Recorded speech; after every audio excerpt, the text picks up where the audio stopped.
Benjamin Franklin এর একটি famous কথা রয়েছে যে some people die at 25 and are not buried until 75, যেটার মানে হচ্ছে অনেক মানুষ জীবন বাঁচা ছেড়ে দেয় 25 বছর বয়সে, কিন্তু তাদের আত্মা দেহত্যাগ করে 75 বছর বয়সে।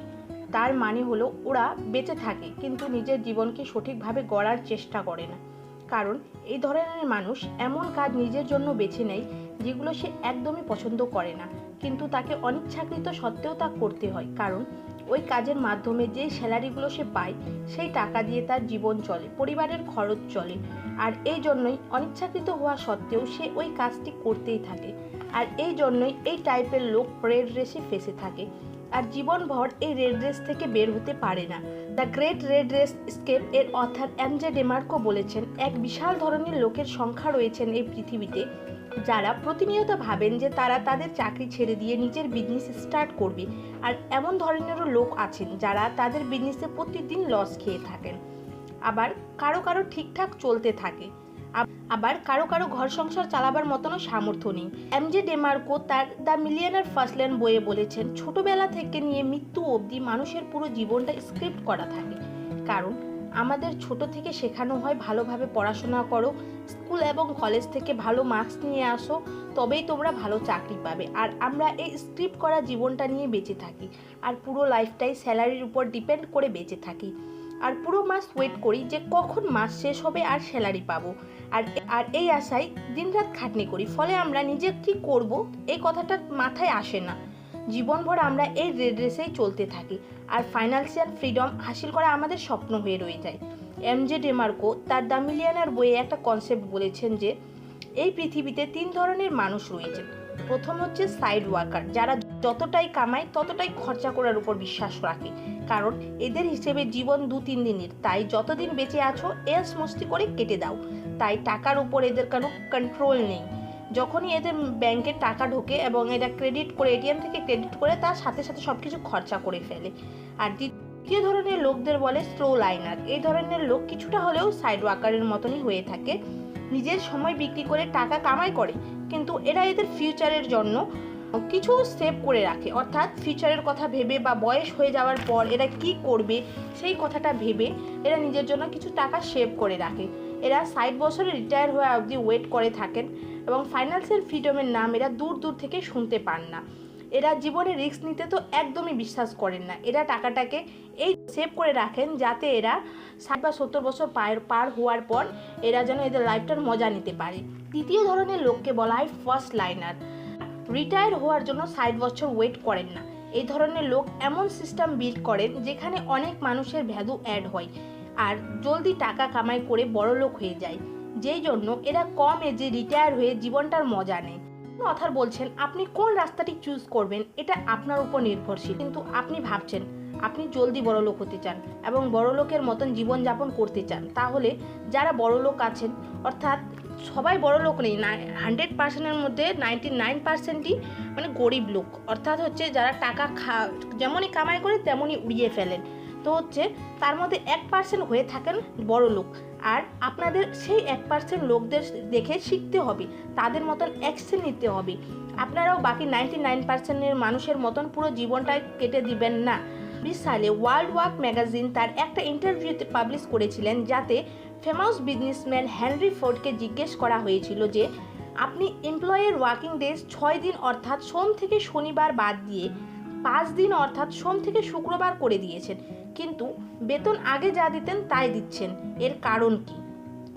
হেনরি বলেছিলেন যে যেই লোকগুলো আমাদের এখানে কাজ করেন আর প্রোডাক্ট তৈরি করেন সেই লোকগুলোই আবার প্রোডাক্টটিকে কনজিউমও করেন, কিন্তু ওরা যদি একদিন বেশি ছুটি পায় তাহলে ওরা নিজেরাই প্রোডাক্টের উপর বেশি খরচা করবে, বেশি গাড়ি ব্যবহার করবে, অর্থাৎ ট্রান্সপোর্ট বেশি ইউজ করবেন, তারপর বেশি ঘোরাফেরা করবেন, বেশি কেনাকাটা করবেন।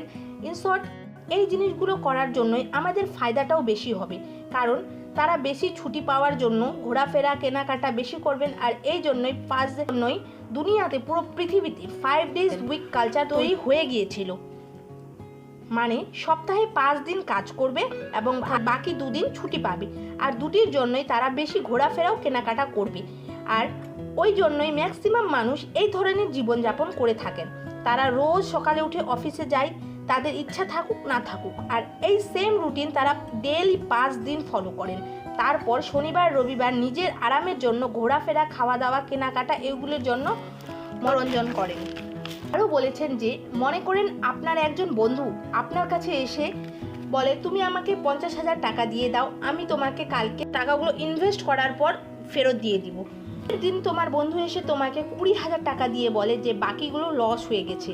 আর এই কথাটা শুনে তুমি তাকে কনফিউজ হয়ে জিজ্ঞেস করবে যে আমি তোমাকে 50,000 টাকা দিয়েছিলাম, তুমি এর বদলে বেশি টাকা না দিয়ে আরও কম টাকা দিচ্ছ। তো তোমার বন্ধু হেসে বলবে, সরি বন্ধু, 30,000 টাকা লস হয়ে গেছে।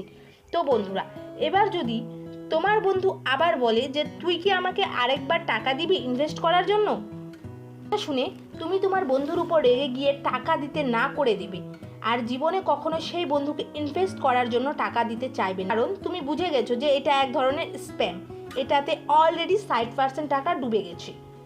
আর যখন কথা আসে রেড রেসের, মানে এমন কাজের যেখানে আপনি শুধু আপনার খরচা চালানোর জন্য চাকরি করে বাকি সময় নষ্ট করেছেন, আর যেটা করে কোনো কিছু অ্যাচিভ হয়নি, কিন্তু তাও আপনি ওই ধরনের অফারগুলো অ্যাকসেপ্ট করবেন। আর এই রকম আপনারা শুধু আপনাদের টাকার সাথে নয়, টাইমের সাথেও করে থাকেন। যখনই আপনারা মানডে টু ফ্রাইডে মানে 5 দিন কাজ করে থাকেন, যেটার জন্য বেঁচে থাকা 2 দিন মানে শনিবার রবিবার আরাম করেন আর নিজের কামাই করা টাকাগুলো খরচা করে মনোরঞ্জন করেন। আর তাই আপনারা আপনাদের 2 দিন আজাদির জন্য 5 দিন কুরবানি করে ফেলেন। আর ঠিক এই জায়গায় আপনারা 60% লস হয়ে যান। তো বন্ধুরা, খরচা করার পর টাকাগুলো তো তাও আমরা কামাই করে নিতে পারবো, কিন্তু যেই সময়টা আমাদের চলে যায় সেটা আর আমরা কোনোদিনও ফেরত পাবো না। আর টাইমই হচ্ছে বন্ধুরা আমাদের জীবনের সব থেকে দামি জিনিস। আর তোমরা যদি এভাবেই তোমাদের সময়টাকে নষ্ট করো আর নতুন কিছু নিজে বিল্ড করার কথা ভাবছোই না, তাহলে জীবনভর তোমরা এই রেড রেস থেকে বের হতে পারবে না। আর ফাইন্যান্সিয়াল ফ্রিডম তো তোমাদের একটা স্বপ্ন হয়ে রয়ে যাবে, কারণ আবার বলছি বন্ধুরা, চলে যাওয়ার সময় কখনো ফিরে আসবে না। তো বন্ধুরা, এখানে অথর আরো বলেছেন যে মানুষ তো তাদের রেড রেস থেকে বের হয়ে কিছু বিল্ড করতে চায়, যেটার জন্য তারা তাদের লাইফটাকে ভালোভাবে গড়ে তুলতে পারে, কিন্তু যখন কথা আসে এক্সিকিউশনের মানে কাজ শুরু করার, তখন তারা ভাবতে থাকে যে কোন দিন আমি এই কাজটি শুরু করব। আর তাদের ভাবনাটা ভাবনাই থেকে যায়, আর তাদের জন্য ওই দিনটি আর কোনোদিনও আসে না। কিন্তু বন্ধুরা, যদি আপনি ভাবছেন যে আমাকে যেমন করেই হোক নিজের গোলটি অ্যাচিভ করতেই হবে, তার জন্য অথর আমাদের 1-5-10 স্ট্র্যাটেজিকে ইউজ করতে বলেছেন। অথর আরো বলেছেন যে লোক তো নিজের গোলকে অ্যাচিভ করতে চায়, কিন্তু তাদের জানা থাকে না যে কিভাবে সেটা অ্যাচিভ করা যায়। আর তার জন্য অথর আমাদের সাজেস্ট করেছেন রিভার্স ইঞ্জিনিয়ারিং এর সাহায্য নিতে। মানে সবার প্রথমে আপনাকে সব থেকে দূরের গোলটি সেট করতে হবে আর ইমাজিন করতে হবে যে 10 বছর পর আপনি কোথায় থাকবেন। আর সবকিছু যদি আপনারই অ্যাকর্ডিং হয়, তবে 10 বছর পর আপনার জীবনটি কেমন হবে, আপনি কি কাজ করবেন, আপনি কত বড় ঘরে থাকবেন, আপনি কোন গাড়িটি চান, এই সব কিছুই আপনাদের ভাবতে হবে। হতে পারে আপনার এমন একটা স্বপ্ন রয়েছে যেখানে আপনি এমন একটা বিজনেস শুরু করে দিয়েছেন যার জন্য আপনাকে আর কাজ করার দরকার পড়ছে, সবকিছু আপনাকে অটোমেশনে চলতে থাকে। মানে এই বিজনেসে সবকিছু আপনাকে ছাড়াই ভালোভাবে চলতে থাকে। আর 10 বছর পর আপনি যেই জায়গায় থাকবেন সেই জায়গাটিকে অনুভব করে। এবার হয়তো আপনি দেখে নিলেন যে 10 বছর পর আপনি কি করছেন আর সত্যিকারের এমনই লাইফস্টাইল চাচ্ছেন, তাহলে ভবিষ্যতে থাকা 5টা বছরের জন্য আপনাকে ভালো একটা স্টেপ নিতে হবে, যাতে আপনি আপনার স্বপ্নের লাস্ট স্টেজে পৌঁছে যেতে পারেন। হতে পারে আপনি একটি অনলাইন বিজনেস তৈরি করতে চাচ্ছেন আর আপনার 10 বছরের ভিশন রয়েছে করোড় টাকার মতন কামান। তার জন্য ভবিষ্যতে আসা 5 বছরে আপনি কি স্টেপ নেবেন না নেবেন তা ভাবতে হবে। আর তার জন্য হতে পারে আপনাকে কোনো স্কিল মানে হুনর শেখার দরকার পড়বে। আর এই 5 বছরে আপনাকে সেই স্কিলের একদম টপ স্টেজে যেতে হবে, মানে ওটাতে মাস্টারি হাসিল করতে হবে।